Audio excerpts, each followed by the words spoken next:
Rich ions gold 20 വർഷത്തെ പാരമ്പര്യം, 26 ഷോറൂമുകൾ. Call 8590046916.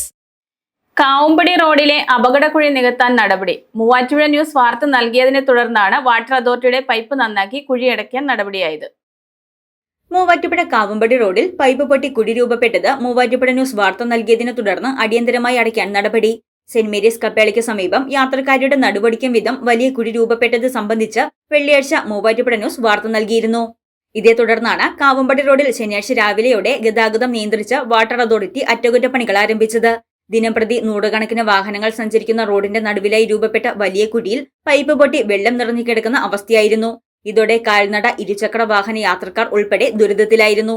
വാഹനങ്ങളുടെ 4 ചക്രങ്ങളും ചാടുന്ന വിധം കുഴി വികസിച്ചിരുന്നു. ഇരുചക്ര വാഹനങ്ങൾ കുഴിയിൽ അകപ്പെടുകയും ചെയ്തതോടെയാണ് ശനിയാഴ്ച രാവിലെ മുതൽ കാവുമ്പടി റോഡിലൂടെ വലിയ വാഹനങ്ങൾക്ക് നിയന്ത്രണം ഏർപ്പെടുത്തി വാട്ടർ അതോറിറ്റി അറ്റകുറ്റപ്പണികൾ ആരംഭിച്ചിരിക്കുന്നത്. News desk Muvattupuzha news.